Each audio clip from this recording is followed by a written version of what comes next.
네, 경기 의정부시갑 출신 오영환 의원입니다. 먼저 국정감사 준비하시느라 시장님과 시장님이야 모든 공직자분들 너무 고생 많으셨습니다. 제가 울산시청의 청사 앞을 들어오다가 문득 떠오른 기억이 있어서 하나 말씀드리는데, 작년 7월에 이제 울산 중구에서 한 상가 건물에서 화재가 발생해서 안에 누군가 있다는 말에 이 소방대원이 진입을 했다가 큰 부상을 입고 끝내 순직을 했습니다. 이 결혼을 앞두고 있던 이 고 노명래 소방관이신데요. 불과 1년밖에 지나지 않았는데 이 나이 30 젊은 공직자의 이런 희생을 지금은 가족이나 동료들만 기억하고 있습니다. 울산시 차원에서 울산 시민을 지키기 위해서 이렇게 헌신하시다 희생하시는 뭐 소방관이라든지 경찰관이라든지 공직자들 아니면 의인들이라도 좀 시민사회, 지역사회에서 함께 기억하고 추모할 수 있는 그런 문화를 좀 만들어 주시는 고민은 필요하지 않나 하는 생각이 들고요. 하나 제안을 드리고 싶다면 이 평택의 이 국제터미널 앞에 보면 이 서해대교에서 주탑에 화재가 발생했을 때 그 화재 진압 과정에서 순직하신 소방관의 이름을 딴 이 소방관 이병곤길이라는 것이 전국에서 최초이자 유일하게 존재하고 있습니다. 그런 것 또한 우리 울산시에서도 좀 검토를 해주시는 것은 어떤가 하는 그냥 제안을 하나 드리고 싶습니다. 시장님, 오늘 이제 국정감사 과정에서 이 부울경 특별연합과 관련된 많은 말씀을 좀 해주셨는데요. 시장님의 이런 말씀하시는 걸 잘 들어보면 뭐 선언적이다, 실효성이 없고 뭔가 큰 이익이 발생하지 않는다 이런 취지로 계속 답변을 하시는 것 같았습니다.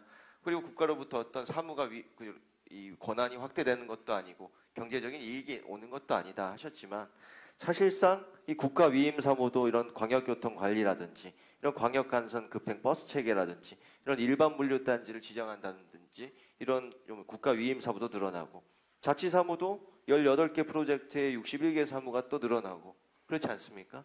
그리고 윤석열 대통령께서도 이 초강력 발전 예산 부울경 특별연합에 35조 또 지원 약속하고 하지 않았습니까? 이런 부분들에 대해서 갑작스럽게 이 뭐 초강력 경제 동맹이라는 이름으로 이름을 또 변경시키겠다, 행정통합을 2026년까지 적극 추진하겠다, 거기에 대해서도 시장님은 그것 또한 선언적이다 이런 입장이시고, 굉장히 뭔가 그동안 문재인 정부라든지 민주당 소속 이런 지자체장들 그리고 시도의회에서 정말 주도적으로 추진해오고 이미 모든 준비를 잘 갖추고 이 절차를 거치고 모든 이런 계약이라든지 이런 MOU라든지 이런 것들이 사업에 대해서 체결되고 준비가 착착 이루어지던 것들을 단순히 이 정치적 손익에 따라서 좀 어깃장 놓는 건 아닌가 이런 생각도 들거든요. 뭐 아예 무산시키는 건 모르겠지만 메가시티로 가는 거기에 대해서는 동의를 하면서도 뭔가 이런 방향성에 대해 단순히 이름만 변경하고 이런 부분들의 시민들이 그렇게 받아들이지 않겠습니까? 그런 부분들을 꼭 한번 말씀드리고 싶었고요. 그리고 이 산단의 이런 재난 안전 관리에 대해서 오늘 뭐 이런 좀 건의사항도 저도 봤습니다만 굉장히 뭐 노후 설비에 대해 국가 지원이 더욱 늘어나야 한다. 노후 시설이 개선되면 모든 재난이나 예방 관리가 철저하게 이루어질 수 있습니까? 저는 그렇게 생각하지 않습니다. 시장님께서 뭐 교통에너지 환경세 역시 징수 대비 교부 비율이 너무 낮다는 취지의 이런 내용도 담겨 있었는데, 사실상 이런 지도 감독권을 갖고 있는 행정 당국이 어떤 주도적 선제적 노력을 하느냐에 따라 그런 좀 저감될 수 있는 여지가 분명히 있습니다. 어떤 뭔가 이제 시장님이 그런 부분에 대해 약속을 하시고 당선이 되셨으면 추가적인 이런 변화, 대책을 제시를 해주셔야지, 과거와 다른 게 뭔지, 노후돼서 그렇다, 그런 말은 누가 못하겠습니까? 이 울산 시민들 그리고 산단에 종사하는 많은 인력들이 좀 기대하고 신뢰를 할 수 있을까 하는 생각이 드는데요.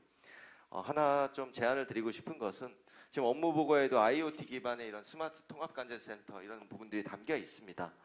이런 부분들을 좀 더 적극적으로 활용할 수 있는 것은 결국 패러다임을 바꿔야 되는데, 이런 것들이 어떤 내용인지 정확히 모르실까 봐 간략하게 말씀드리면, 화재나 이런 것들이 발생하기 전에 전력량의 변화라든지 온도, 습도, 뭐 가스 누출이라든지 이런 부분을 조기에 정보를 수집해서 사고가 발생하기 전에 좀 조치를 취할 수 있는 여지를 만드는 것입니다. 그런 부분들이 사실상 감지하는 선에서만 끝나고 대응을 안 하면 무의미합니다.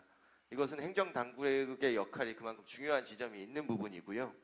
좀 이런 감시 능력을 극대화하는 그걸 연장선상에서 좀 구체적인 저감 대책을 이제 시장님께서 마련하셔야 된다.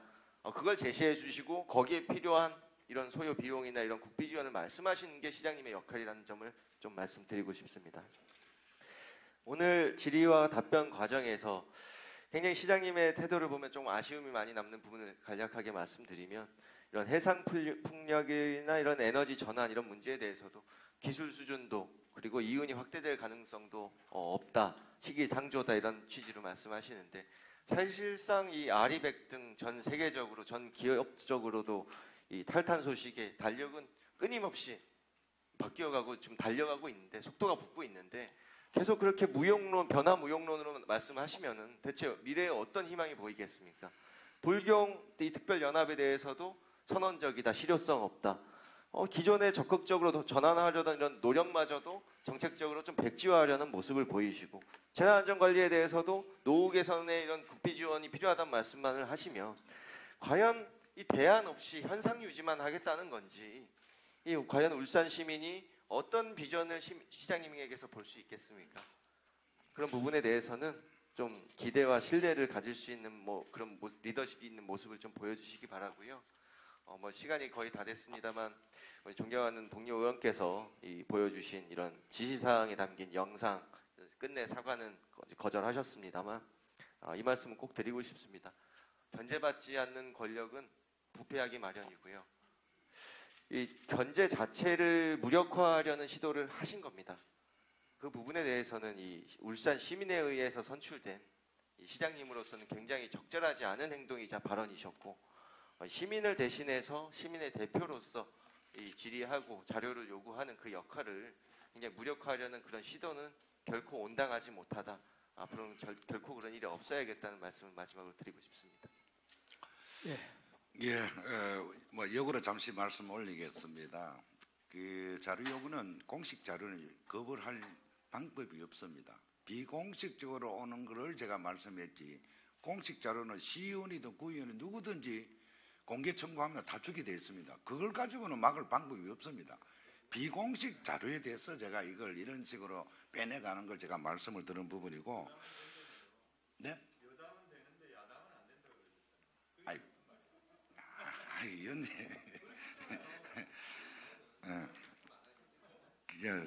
그 다음에 이제 산업안전에 대해서는 이제 근원적으로 구조적 문제가 있으니까 국비 지원받으면 좀 편하다는 그런 말씀인데 사실은 우리 지하 배관 통합 시스템이라든지 우리 시에서 지금 계속하고 있습니다.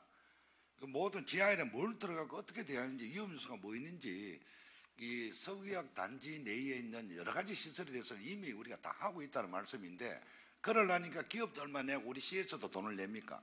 내고 있습니다. 여러 가지 지금 조치를 하는데 시의 재정 압박을 너무 많이 받으니까 정부 차원에서 재정 지원을 해달라 하는 그런 개념으로 제가 말씀을 드리고 싶고 불강 메가시티에 대해서는 제가 선언하지만은 실제로 우리 경남 같은 경우는 신양해가 12조, 가덕도 부산같이 28조, 울산은 불경 고속 광역철도 3조, 그런 세계 도시가 공유하는 부분입니다. 울산만 떡 띄보면은 큰 이익도 없습니다. 그러나 경제적 공동, 서로 협력할 부분이 있으니까 이 부분은 당장 그만두는 것이 아니고 어떤 단계를 걷자 하는 그런 말씀을 제가 드리고 싶고요. 해상풍력 관계는 실제로 다른 적으로 제가 에너지에 대해서는 또 알리백에 대해서도 제가 반드시 이런 부분을 가야 되는 거 투태로 가야 되는 거 맞습니다. 하나 원전, 하나 신재생 에너지 그건 맞습니다. 그걸 부정한 건 아닙니다. 다만 기술적으로는 아직까지 검증이 안 됐고 그렇게 대규모 국가 안보 전략으로 하기로는 여러 가지 문제점이 있고 시기상조다. 그래서 좀 더 뒤돌아보고 살필 필요가 있을 것이다. 어차피 외국에서 투자했다면 민자 유치라 해도 돈은 나가는 우리 국보입니다. 국보 손실이 어마어마하게 일어날 것이다. 그래서 신중하게 검토해야 될 부분이다. 그런 말씀을 드립니다.